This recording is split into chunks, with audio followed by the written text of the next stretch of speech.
शांति रूपी सीता उनको मिलती है जिनका अंतःकरण रूपी अशोक का वृक्ष हो और शोक मुक्त हृदय हो। शोक मुक्त यानी दुख मुक्त, दुख मुक्त यानी जो दुख से मुक्त हो गया। तो दुख से मुक्त आत्मा जो है कौन होता है? जो चिंता से मुक्त है, टेंशन से मुक्त है, तनाव से मुक्त है, वही दुख से मुक्त होता है। और जब दुख से मुक्त होता है तो शोक मुक्त हो जाता है, और शोक मुक्त होता है वो अशोक हो जाता है, और जो अशोक हो गया वहां सीता जी शांति विराजमान हो जाती है। ये बात को समझना, शोक मुक्त होना पड़ेगा, अशोक बनना पड़ेगा।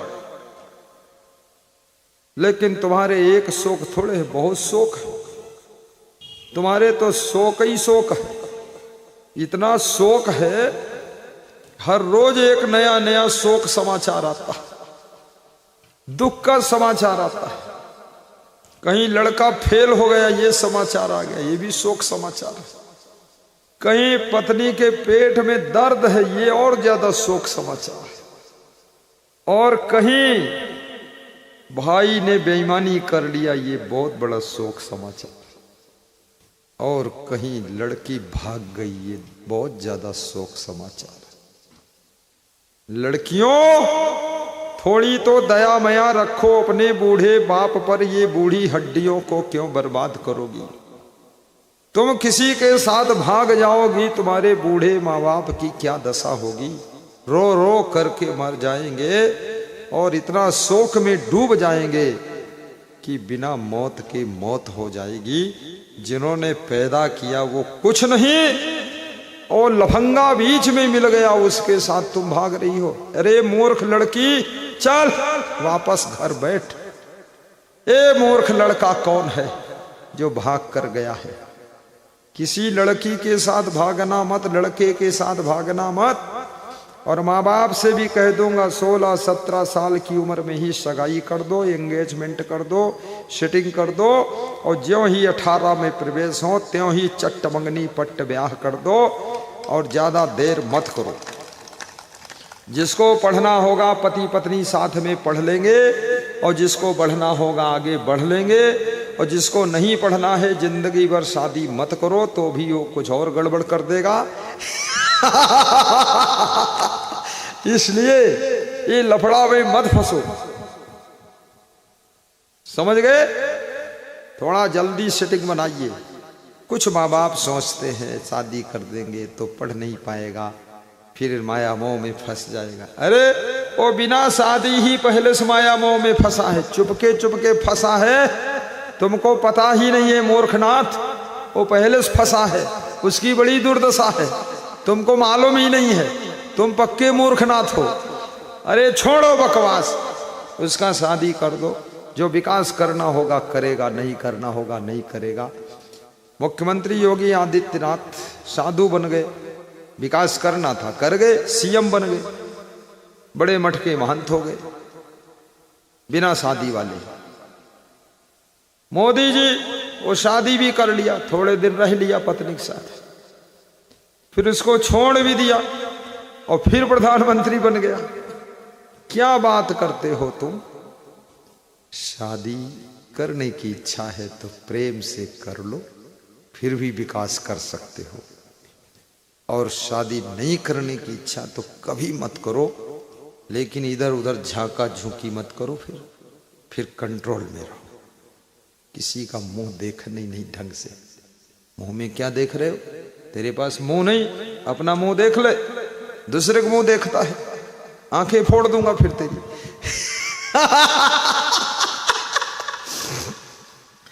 कबीर साहब कोई उधर बहुत हंस रहा, नौकर हमारा हंस रहा। कई नौकर इसलिए यहां नौकरी करते पंडाल में कि हंसने के यही मिलेगा, मत जाओ घर पे। कई नौकर घर गए, वापस दौड़कर भाग कर आ गए। हमने कहा क्यों आए? बोले ऐसा सुख कहीं नहीं, बहुत आनंद आता गुरुजी, फिर प्रवचन सुनता हूँ। एक दिन 6 घंटे पंडाल लगा देता हूँ, 3 दिन खूब सोता हूँ, माल खाता हूँ, जितनी जलेबी मिले बाल्टी भर निकाल देता हूँ, और जलेबी हलवा और फिर हंसता हूं जब तुम हंसते हो, खी खी खी खी, मस्त मजा आता है। वास्तव में कौन है वो व्यक्ति जो हमको हंसा सकता है? ये दुख में डूबी हुई आत्मा को कौन खुश करेगा, कौन प्रसन्न करेगा? ये टेंशन के तनाव में फंसी हुई आत्माओं को कौन परमानंद देगा और कौन इनको ठहाका लगवाएगा? उसका नाम क्या है? उसका नाम असंग दास है। वही तुम्हारे पास है, वो गुरु तुम्हारा खास है और दुखों का पूरा नाश है, क्योंकि उसने लिया संन्यास है और तुम्हारी पूरी करेगा आस है। बोलिए सदगुरु भगवान की जय, सुखदाता गुरुदेव की जय, दुख भंजन सर्वेश्वर सरकार की जय। आनंद भगत सोच रहा होगा जितना टाइम बीत रहा उतनी ताकत बढ़ कैसे रही? बढ़ेगी क्यों नहीं? अब इंजन गर्म हो रहा, स्पीड पकड़ेगा। वो मेरा साधु कह रहा था कि 50 किलोमीटर तक गाड़ी चलती है तो थोड़ा इंजन गर्म नहीं हो पाता, और जब गर्म होता तो स्पीड पकड़ती। तो मेरी गाड़ी, मैंने कहा मेरा भी ऐसा ही है, 1 घंटे प्रवचन धीरे धीरे होता, उसके बाद जोश पकड़ता। अरे भूरिया कोई मामूली है? ऐसे थोड़े गुरुजी को बुला लाया। पहली बार मिले अभी उज्जैन में भूरिया और वो मंडल अध्यक्ष। खड़े हो जाओ यादव जी, तुम क्यों ऐसे खड़े होते? हाँ उधर पीछे मुंह करो, हम तो जानते। ये कृष्ण कुमार यादव है क्या? कमल, देखो नाम भी बहुत अच्छा रखा है, कमल। ये कुछ कमाल करेगा, देखता हूं लास्ट दिन तक क्या कमाल करता है। 3 दिन में पता चल जाएगा कि अयोध्या के लिए कितना दान करता है। कमाल करने वालों को पता वहीं चलेगा। हाँ, हाथ झाड़ कर निकल गया तो कमाल तो नहीं किया, कमल बस मुरझा गया। तो दान भी करना है, ठीक? भोजराज उधर देख लो, इधर भी देखो, पीछे देखो, बस ताली बजा दो। फालतू देख रहे, ताली नहीं बजाते।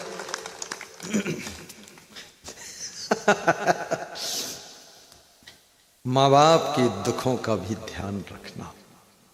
कुछ नहीं है भोग विलास में।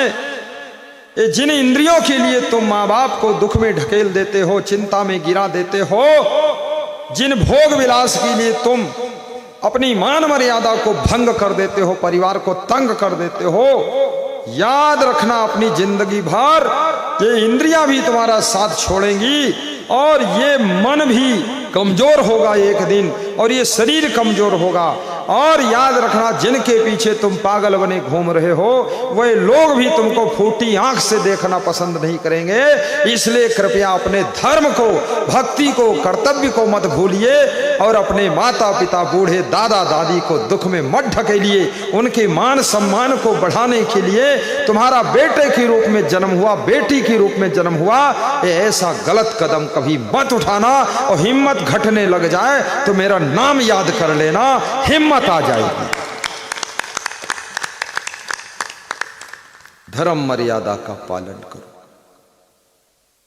ऐसे लोगों को व्यास गादी प्रणाम कर रही है, बार बार धन्यवाद दे रही है। आइए और गाइए क्या? प्रणमहु प्रथम भरत के चरना। किसके चरण प्रणाम करने योग्य होते हैं? जो भगवत भक्ति में भौरा बनकर डूब जाता है। तुलसीदास कहते हैं भरत को इसलिए मैं प्रथम प्रणाम करता हूं क्योंकि भरत का मन भौरा बन गया है और राम के चरण उनके लिए कमल के फूल बन गए हैं और भौरा राम के चरणों में डूब गया है, इसलिए मैं भरत को प्रणाम करता हूं। ये भी याद रखना, ऐसे भरत से कोई मोह नहीं है तुलसीदास को, ना कोई प्रेम है, सिर्फ इसलिए क्योंकि राम से प्रेम करने वाले को तुलसीदास प्रेम करते हैं। आज गुरु से जो प्रेम करेगा उससे गुरु का भक्त भी प्रेम करेगा, ये नियम होता है।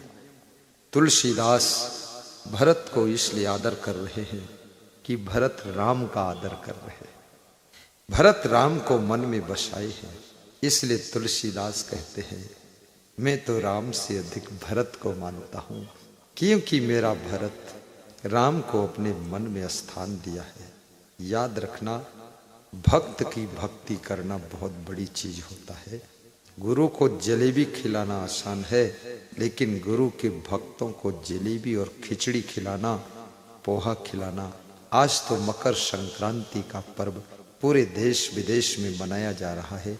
पतंग उड़ाई जा रही है, खिचड़ी खाई जा रही है, जलेबी छकी जा रही है और तिल की पापड़ी वो भी खत्म हो रही है।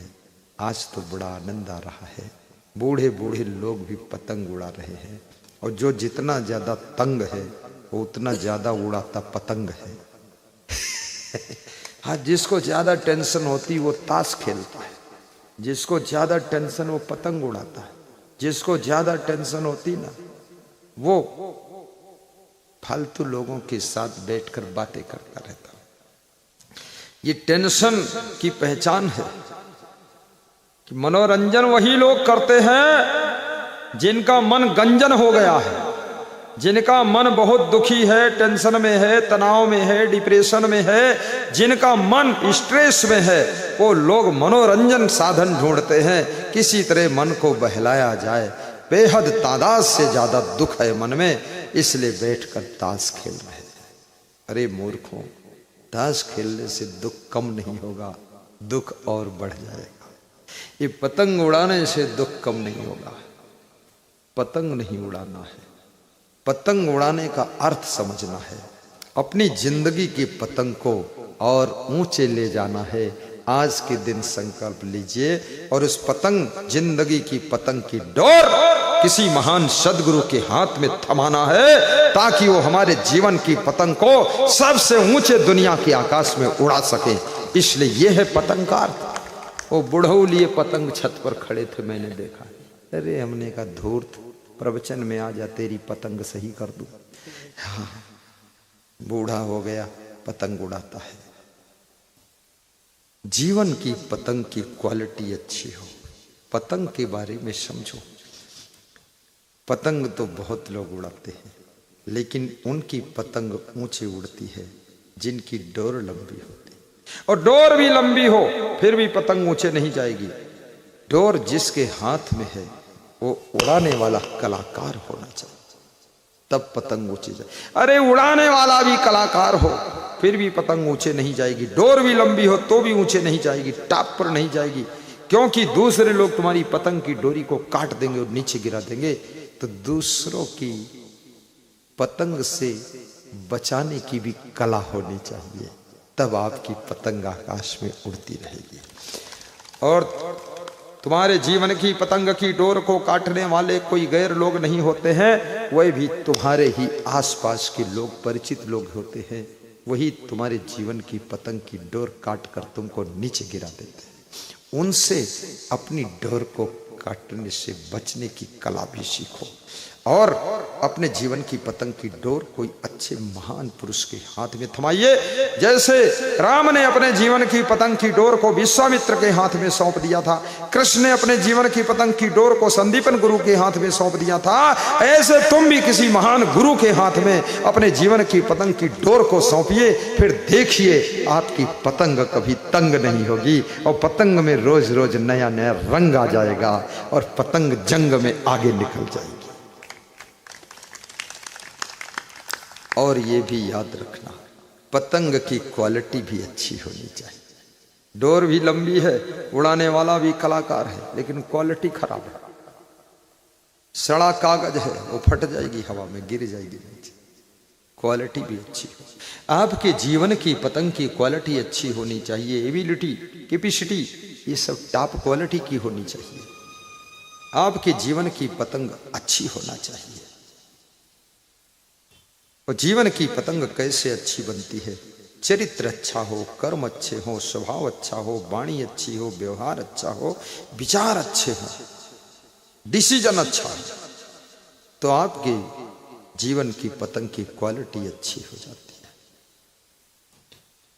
और जीवन की पतंग की क्वालिटी भी अच्छी है, डोर भी लंबी है, लेकिन डोर मजबूत भी होना चाहिए, ये भी याद रखना। और डोर मजबूत भी है, उड़ाने वाला कलाकार भी है, लेकिन मौसम ठीक नहीं है। पानी बरस रहा है, आपकी पतंग फिर नीचे गिरेगी, भीग जाएगी, खराब जाएगी, गिर जाएगी। इसलिए मौसम भी देख लो, समीकरण भी देख लो, टटोल लो, सिस्टम देख लो, सब समझ लो। मेरे पास में एक फोन आया नीम का थाना जिला राजस्थान से, बोले गुरुदेव मेरी इच्छा हो रही हो, मेरे जमात वालों की, साथ वालों की इच्छा है कि सरपंच का चुनाव लड़ जाओ। हमने कहा तुम्हारी इच्छा रोज रोज नई नई इच्छा होती, अभी तुम बिजनेस में नीचे गिर गए थे, 1 साल से उठ पाए हो, चुनाव में आ रहे हो। अरे बोले सब मेरे साथ है। तो मैंने कहा अपनी जाति के लोग कितने हैं? बोले इतने हैं। अच्छा, दूसरी जाति की इतने उतने कितने, कौन कौन लड़ रहा? इतने लड़ रहे हैं। हमने कहा तुम मत लड़ना, नहीं तो दुकान के ग्राहक भी कट जाएंगे, राजनीति में जीरो चले जाओगे और इधर ग्राहकों में भी कट जाओगे, तो ठन ठन गोपाल बन जाओगे। बोले मैं नहीं लड़ूंगा। हमने कहा अभी नहीं, 5 साल और धन कमा लो, व्यवहार कमा लो, प्रेम कमा लो, इज्जत कमा लो, प्रभाव कमा लो। अखाड़े में जब उतरो तो याद रखना पूरी ताकत के साथ उतरना चाहिए।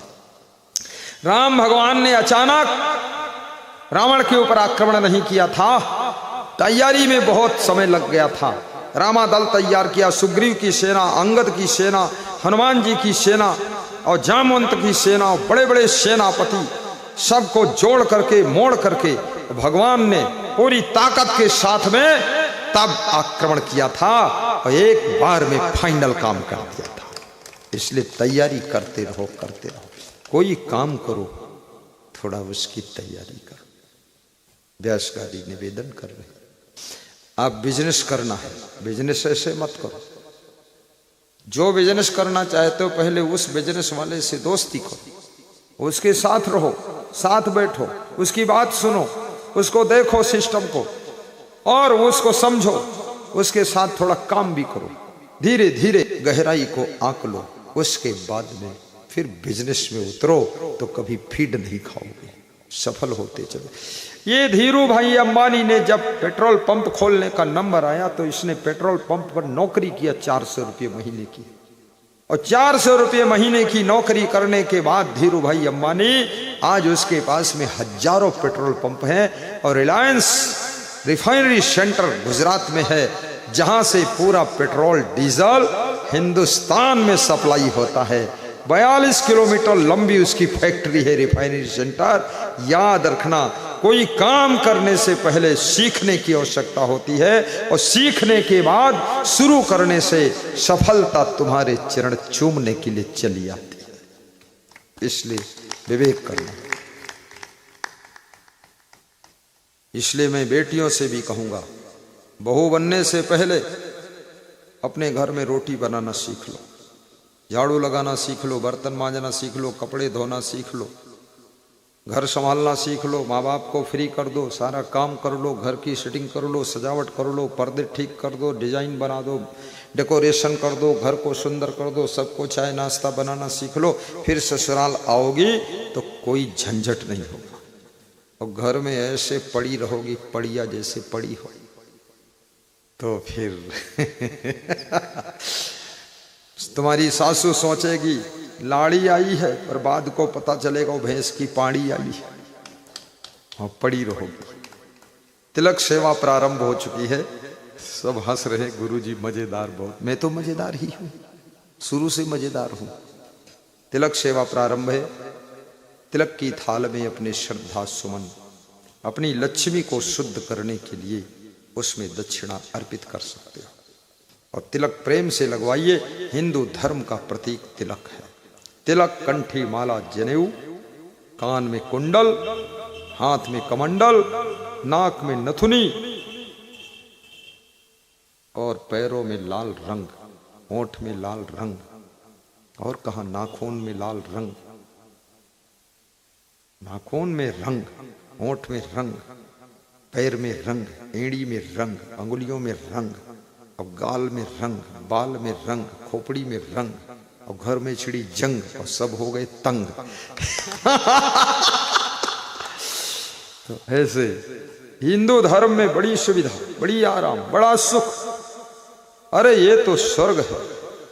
मेरे को तो हिंदू धर्म में जो सफाई शुद्धता बहुत अच्छी लगती है, इसका प्रेम बहुत अच्छा लगता है।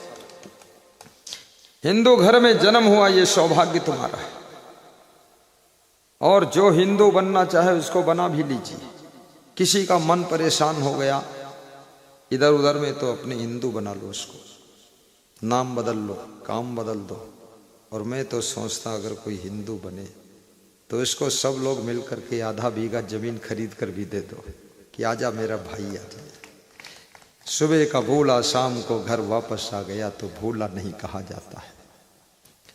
हिंदू धर्म श्रेष्ठ धर्म है। एक दूसरे को मदद करते चलिए, सहयोग करते चलिए। सेवा इसी का नाम है, परोपकार इसी का नाम है, धर्म इसी का नाम है, पुण्य इसी का नाम है। मदद करना।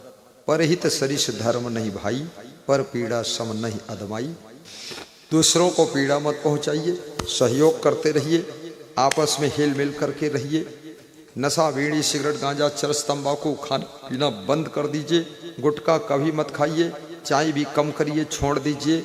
काफ़ी बिल्कुल पीते हो तो माफ़ी मांग लो, अब नहीं पीना है। और आलस्य को छोड़िए, प्रसन्न रहिए, गहरी नींद का सुख लीजिए। सोते समय सोचना बंद कर दीजिए, प्रसन्न चित्त रहिए।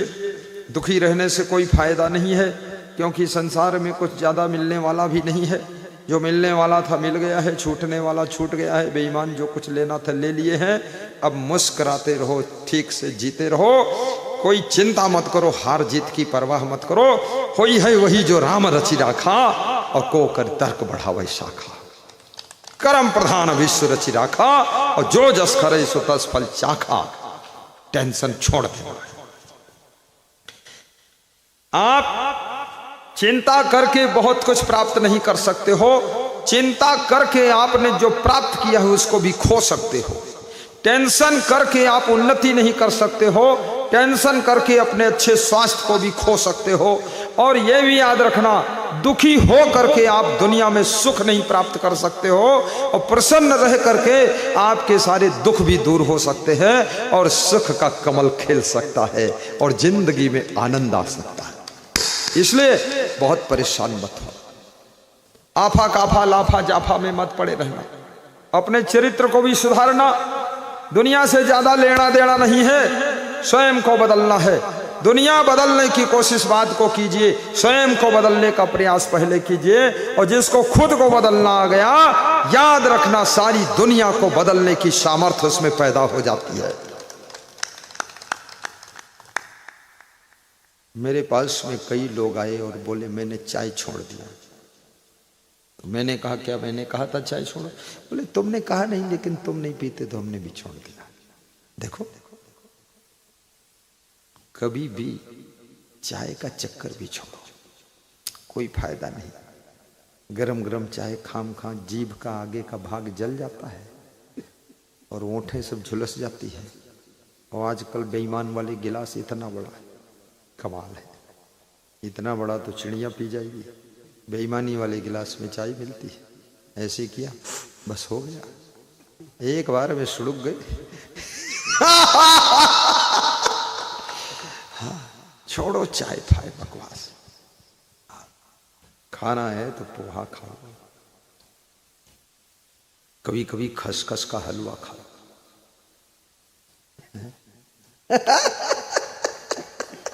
वो खुश हो गए महाराज हमारे। अरे वो हंस रहा, उसके ऊपर कैमरा क्यों नहीं लगाते? ए भाई उधर घुमा दो यार, तुम कैसा आदमी, अपने गुरु भाई हुई के तुम उधर आओ की हंसी कैच कर लो। इधर ये साधु हंस, पता नहीं इनसे कौन इनका डिस्टर्ब है, इनका फोटो ही नहीं लेते। ले लो अपन साधु हंसत है, मजा आ जाए। हाँ, अपने घर में भी घी परोस देख चाहिए। जो ज्यादा हंसे वह कैमरा घुमाते हो। ज्यादा हंसी अगर चली गई कहीं यूट्यूब चैनल में तो कल डबल संख्या आई। लोग सोचे इतना मजा आ रहा, चलो छोड़ो दुनिया, बैठो चलो है। इसलिए हंसने वाले फोटो। बोलिए सदगुरु भगवान की जय। कृपा पो सिंधु बोले मुस्काई, सोई करु जई तव नाम न जाई। मंद मंद प्रभु जी मुस्कावई, जाको मिलई ताको दुख दूरी करी पावई। प्रभु मंद मंद मुस्काते थे, इसलिए खुश रहकर काम करना सीखो, अभ्यास बनाइए। ये तो सब ऐसे ही चलता रहेगा, सिर दर्द उड़ दर्द सब फालतू। और दुखी कभी मत होना, दुख आए तो भी दुखी ना होना। कांटों पर भी मुस्कुरा कर पैर रखे। जिंदगी में गम का जहर जिसको पीना आ गया, सच पूछो दुनिया में उसको सही ढंग से जीना आ गया, जीना आ गया। मुस्कुरा के गम का जहर पिया। खिचड़ी का महापर्व है। आज एक कथा सुनाता। उत्तर प्रदेश में नेपाल बॉर्डर पर, मेरा नेपाल बॉर्डर का जन्म है, आश्रम भी वही है। तो वहां का नियम है, खिचड़ी के दिन नाती नानी नाना के घर खिचड़ी खाने जाता है, ऐसा नियम है। तो एक नाती अपने नानी नाना के यहाँ खिचड़ी खाने गया, और खिचड़ी खाने जब गया तो नानी ने खिचड़ी परोस दी। फिर नानी कुएं में पानी भरने चली गई। पुरानी कहानी है और पुरानी नानी है, और गई पानी भरने। नानी हमेशा बहुत चतुर होती, क्योंकि नानी बनने तक की लंबी यात्रा करते करते पूरा ट्रेंड हो जाती चतुराई। क्योंकि नानी बहुत देर बाद बनने का अवसर आता है। नानी जब तक वो बनती है तब तक खिलाड़ी हो जाती है। तो नानी बहुत खिलाड़ी थी। नाती को खिचड़ी परोस दिया और नानी कुएं में पानी भरने चली गई। बड़ी मजेदार कथा, थोड़ा मुस्कुरा के सुनना, ध्यान लगा के। पानी भरने गई और नाती की खिचड़ी में घी नहीं डाला, और 5-10 मिनट आई ही नहीं, कुएं पर बातें करती रही। अन्य औरतें मिल गई, उनसे बात करने लग गई। नाती 5 मिनट बैठा रहा। खिचड़ी सामने थाल में परोसी रखी हुई है।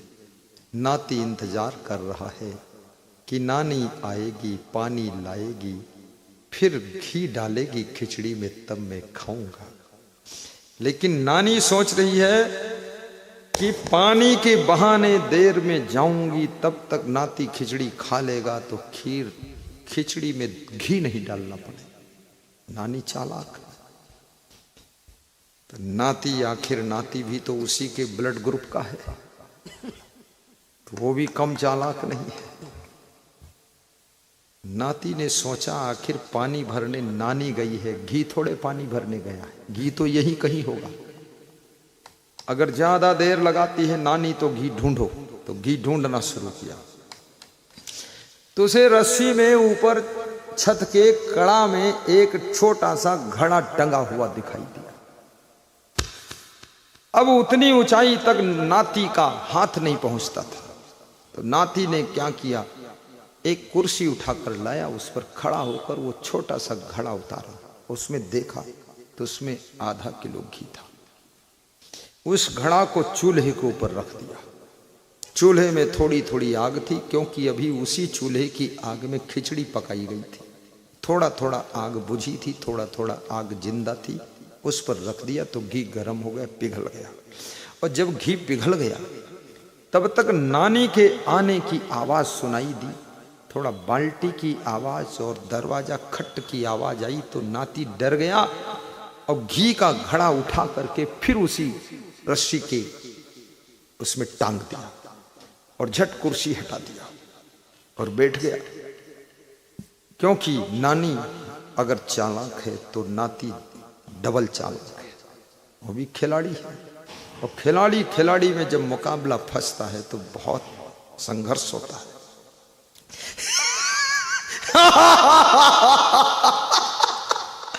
बहुत मजेदार कथा है। नानी आई, देखा नाती के सामने खिचड़ी रखी है, थाल रखी है, नाती खा ही नहीं रहा है, बैठा है। तो नानी ने कहा कि बेटा खाओ, खा लो बेटा, खा लो, आज खिचड़ी का पर्व है, खा लो। नाती बोला कि नानी मैं तो बिना घी की खिचड़ी खाता नहीं, और बिना घी की खिचड़ी मुझे अच्छी नहीं लगती। और बात भी सच है, खिचड़ी में घी ना हो तो बेकार लगती, बाटी में घी ना हो तो बेकार लगती, और दाल अगर फ्राई न की गई हो, छौंकी न गई हो तो बेकार लगती। ये सब चीजें हैं। तो नानी ने कहा, अरे मेरा नाती, प्यारा नाती, अरे तुझसे ज्यादा मैं किसको प्रेम करूंगी। अरे नाती, घर में घी है नहीं तो तेरे को जरूर देती, घी खत्म हो गया है। नाती तो समझता घी है। तो नाती बोला, जब मेरे घर में घी खत्म हो जाता है तो घी जिस पात्र में रखा जाता है उस पात्र को मेरी माँ मेरी थाली में औंधा कर देती है तो मैं संतोष कर लेता। तो घी का पात्र ले आओ, औंधा कर दो तो संतोष कर दो। अब नानी समझती थी ये घी का पात्र है, जनवरी का महीना है, घी ठंडा है, तो औंधा भी करूंगी तो क्या फर्क, जल्दी ऐसे कर दूंगी फिर उठा के रख दूंगी। लेकिन नाती भी समझता है औंधा तू कर, मैं तो पिघला के रखा हूं। वो पहले से सब रेडी कर दिया।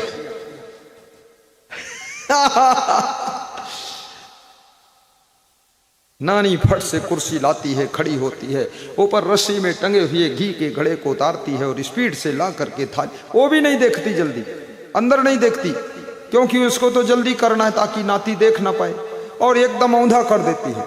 आधा लीटर घी थाली में भर गया। अरे ले ले ले ले, खा ले खा ले, मैं नहीं जानती थी इसमें तली में बचा होगा, थोड़ा सा खा ले।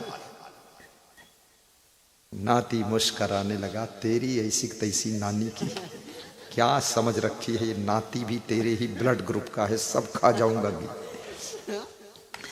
तो नानी फिर और चालाकी किया। नानी ने कहा, जब मेरे घर में नाती खाने के लिए आता है तो नाती के प्यार में नानी भी साथ में खाती है। तो नानी भी खाने बैठ गई, वहीं पलाथी मारकर, अलथी पलथी मार के बैठी नानी, और नानी खाने लगी। अब घी खूब खाती जाए नानी। नानी ने सोचा नाती को घी नहीं खाने दूंगी, मैं ज्यादा खा लूंगी। तो नानी कहानी सुनाती थी कि बेटा, जब तेरी माँ शादी नहीं हुई थी तो बहुत बीमार रहती थी, उसके दुख से मैं बहुत दुखी थी। तेरे मामा जी उसके बाद बहुत बीमार हुए तो उससे बहुत दुख मिला।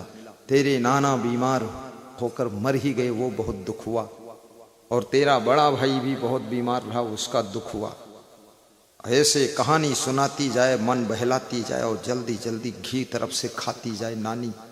तो नाती ने कहा, नानी तुम कितना दुख सबका झेल चुकी हो, मैं सबका दुख एक साथ उठाकर पी लेता हूं। उसने थाली उठाया, जितना घी था सब पी लिया, बोले अब सब दुख खत्म हो गया, सबका दुख मैं पी गया। ए नानी क्या चालाकी करती है। ये है खिचड़ी की कहानी।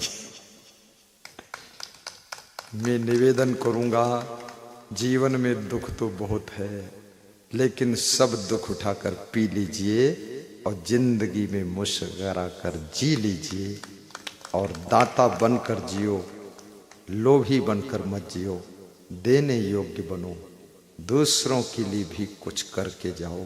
इसी का नाम तो परोपकार और पुण्य होता है। परहित सरिस धर्म नहीं भाई। गाओ। परहित थोड़ी देर और प्रवचन होगा, समापन की ओर जा रहा हूं। समापन का अर्थ है नहीं तुम उठ के चल दो, समापन के बाद महामंगल आरती होगी। तुम नानी मत बनना, नहीं मैं नाती बनूंगा, कुछ और लफड़ा खड़ा करूंगा। हाँ, समापन के बाद महामंगल आरती, महामंगल आरती के बाद आशीर्वाद, आशीर्वाद के बाद फिर छुट्टी दूंगा, प्रेम से जाना। और उसके बाद मैं क्या करूंगा, जो करूंगा सो करूंगा, बताऊंगा बात को।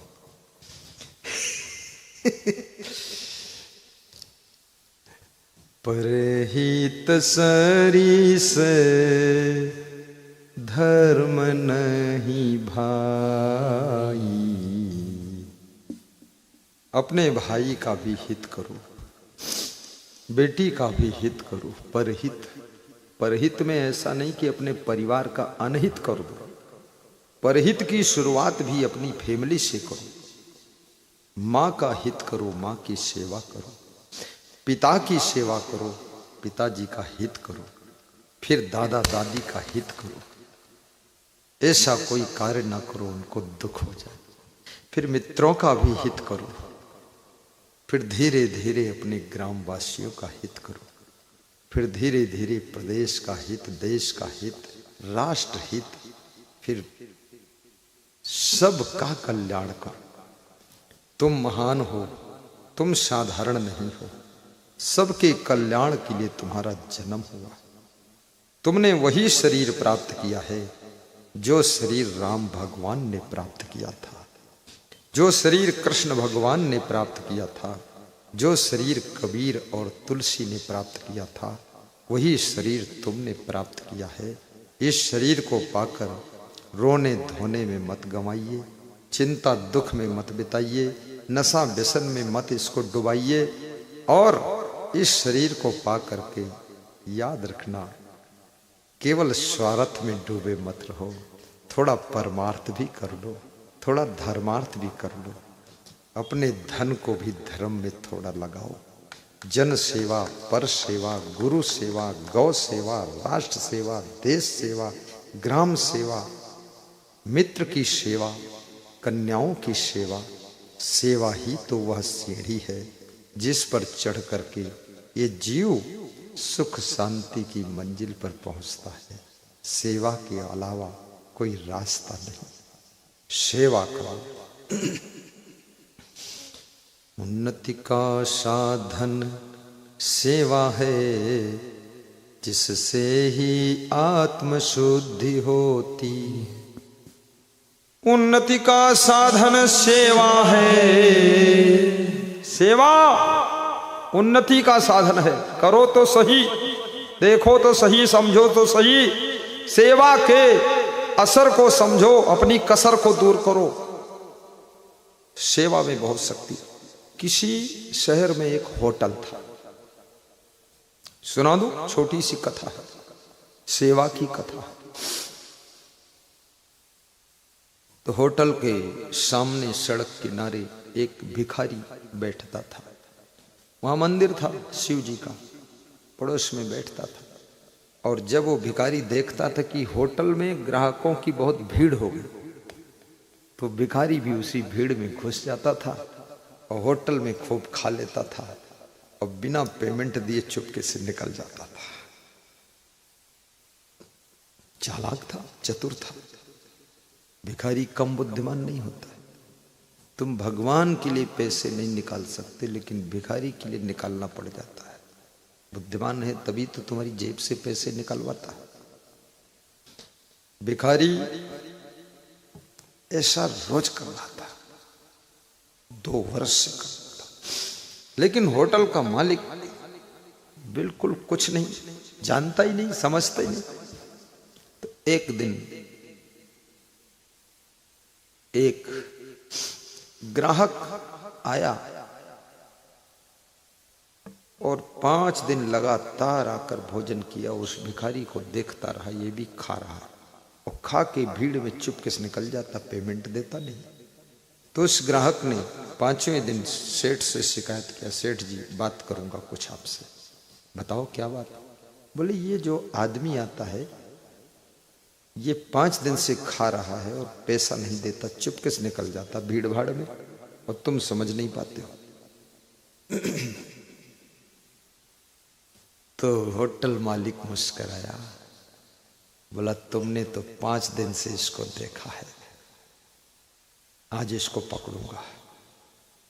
पकड़ लिया, इधर आ। तू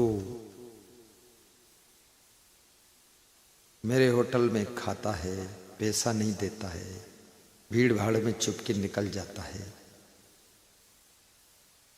कितने दिनों से तू ऐसा कर रहा? उसने कहा दिन तो याद नहीं है, साल पूछो तो बताऊं। तो होटल मालिक और अचंभित हो गया। होटल मालिक बोला 2 साल से तो मैं भी देख रहा हूं तेरे को, तू आता है, खाता है, चला जाता है। बोले 2 साल से नहीं, 20 साल हो गए, मैं रोज फ्री में खा के निकल जाता हूं और तुमको चकमा दे देता हूं, जब भीड़ होती है तभी आता हूं। बोले तू भगवान का ध्यान शिव मंदिर के सामने क्या करता है, क्या मांगता शिव से? यहां चुपकिस खाता, पेमेंट नहीं देता, चोर। बोले मैं भगवान से यही मांगता हूं दिन भर कि हे भगवान मेरी भूख लगी है, इस होटल में तो भीड़ कर दे, ग्राहकों को भेज दे, इतनी भीड़ हो जाए कि मैं भी भीड़ में घुस जाऊं, चुपके से खा लूं और चुपके से निकल जाऊं, पेमेंट ना देना पड़े। मैं भगवान से तेरे दुकान के लिए, होटल के लिए ग्राहकों की भीड़ मांगता हूं और कुछ नहीं मांगता हूं। तो होटल मालिक ने कहा अब तेरे लिए छूट है, तू भीड़ मांग और तू रोज खा सकता है, पेमेंट की जरूरत नहीं है, तेरे मांगने से ही भगवान मेरी दुकान पर ग्राहक भेज रहा है। ये है कला। जय जय हो, जय जय हो, जय। ये सेवा से फल मिलता है। इसलिए हर चीज में धन का प्रॉफिट हो यही मत देखना, ये भी देखना कौन तुम्हारे लिए क्या प्रार्थना कर रहा है, कौन तुम्हारे लिए क्या प्रभु से मांग रहा है। कितने लोग मुझे फोन करते हैं, बस्ती जिले के राम सगुन यादव, उनकी पत्नी मीरा देवी यादव, जब कभी फोन करते हैं तो यही कहते हैं भगवान से हम यही मांगते हैं आप ऐसे ही स्वस्थ रहें, ऐसे प्रवचन हंस हंस कर सुनाएं और सबको हंसाते रहें, खुद हंसते रहें, भगवान से हम यही मांगते हैं। वो मेरे लिए मांग रहे हैं, कहीं साल 2 साल में दर्शन पाते हैं। और जब मोबाइल में बात करते तो कहते गुरुजी आपका सामान सब रखा हुआ है, आपके नाम का अन्नदान निकाला हूँ 2 बोरी वो भी रखा है, आपके नाम के पैसे निकाला हूँ वो भी रखे हैं, लेकिन आप दूर हैं इसलिए हम आ नहीं पाते हैं। अब लखनऊ आप आ रहे हैं 27 जनवरी को पहुंचेंगे शाम तक, 28 जनवरी को अपना आश्रम की स्थापना दिवस की तैयारियां हैं, उसमें शामिल होंगे तो मैं वहां आऊंगा और आपका सामान सब आपको दे दूंगा। कितने भक्त जब गेहूं खेत से कट कर आता है तो गुरु के नाम से 1 एकड़ पर 10 किलो गेहूं दान करते हैं। 10 एकड़ है तो 100 किलो गेहूं।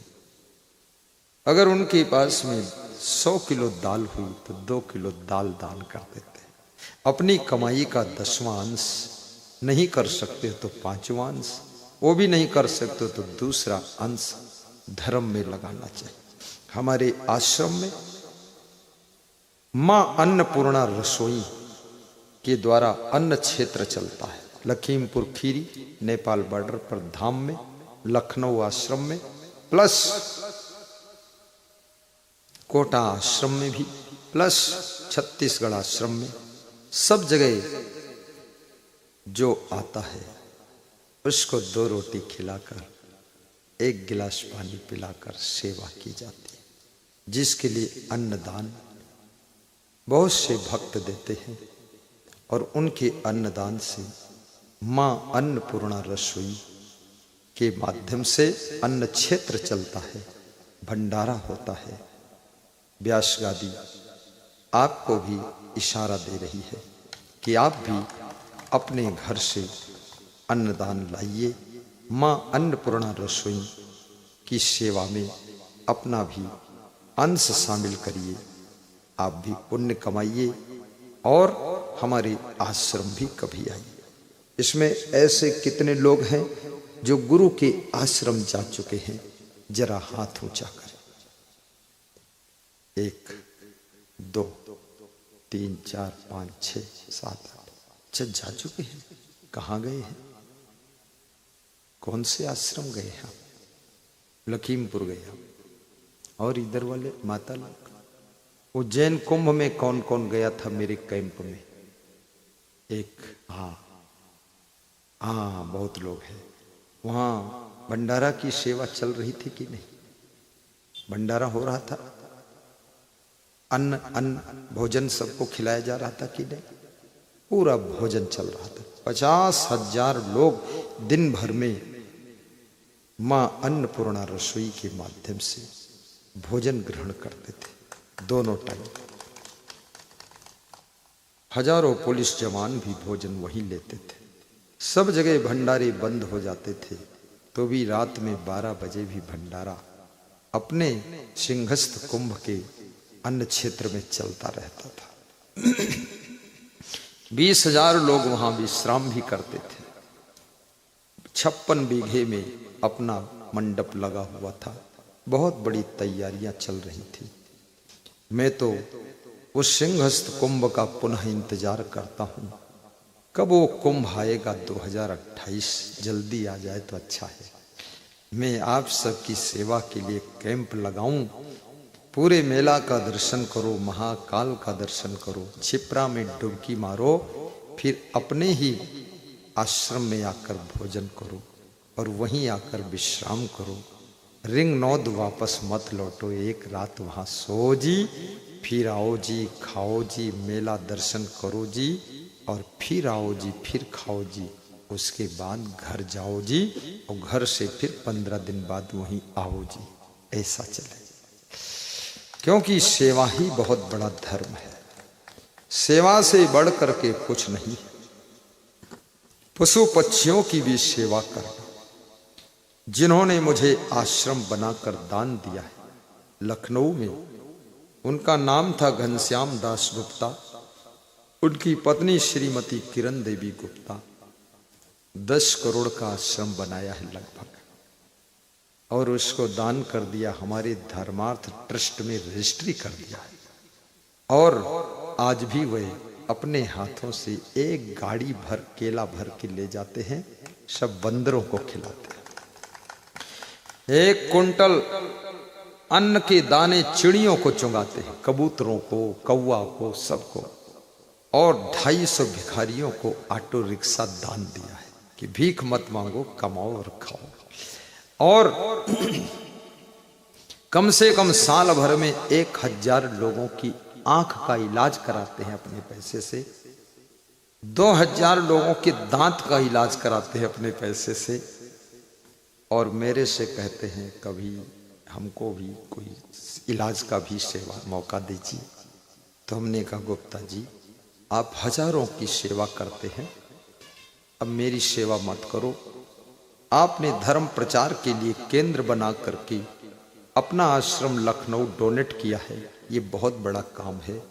28 जनवरी को उसका स्थापना दिवस है। पहली बार मैं उसमें शामिल होने जा रहा हूँ 4-5 साल में। बार बार कहते थे इस दिन आप आ जाइए, मैं दूर रहता हूँ, कैसे जाऊँ। इस बार मैं प्रोग्राम रोक करके टिकट बनाकर 20 साल बाद ट्रेन से मैं जा रहा हूँ। मैं ट्रेन से नहीं चलता हूँ, बहुत कम, एरोप्लेन से भी बहुत कम। हम अपनी गाड़ी से ही पूरे हिंदुस्तान में जाते हैं। लेकिन अब अचानक लंबी यात्रा है तो ट्रेन का टिकट कराया हूँ। फिर डर लगता है, ट्रेन में गंदगी बहुत है, एसी बहुत तेज चलेगा और क्या होगा, अपनी गाड़ी से जाऊँ क्या करूँ। लेकिन दूर बहुत है, अपनी गाड़ी में भी बहुत खटर पटर होगा। लेकिन 28 जनवरी स्थापना दिवस महासम्मेलन लखनऊ सिटी बंथरा यूपी राजधानी में अपना आश्रम की पवित्र तपस्थली में धूमधाम से मनाया जाएगा। बहुत बड़ा भंडारा होगा। पूरे भारत देश के भक्तों को मैं आमंत्रित भी करता हूँ घनश्याम दास गुप्ता संस्थापक की ओर से, और आपको भी न्योता देता हूँ। जिसको योग बन जाए तो आइए, यदि आप नहीं आओगे तो मैं तो आपके यहाँ आऊँगा ही। मैं कहाँ जाऊँगा और नहीं आऊँगा, दूर तो है। और आपके नज़दीक उज्जैन में भी आश्रम बनाने का मेरा मन है। कि आपके नजदीक 128 किलोमीटर दूर उज्जैन है, इतना ही है। पास में बनाऊंगा, तुमको कभी बुलाऊंगा, तुम नाश्ता लाओगे, मैं खाऊंगा, मुस्कराऊंगा, उसी में बचेगा तुमको खिला दूंगा। हमको आश्रम में चूल्हा जलाने की जरूरत ही नहीं पड़ेगी और सबकी सेवा होगी। चूल्हा क्या, वहां तो बड़ा बड़ा चूल्हा जलेगा, कोई चिंता ही नहीं है। इतना बड़ा कुंभ मेला होता है, पुण्य के कार्यों के लिए कभी कोई कमी नहीं रहती। यथा यथा ही पुरुषः कल्याणे कुरुते मनः तथा तथास्य सर्वार्था सिद्धन्ते नात्र संशया।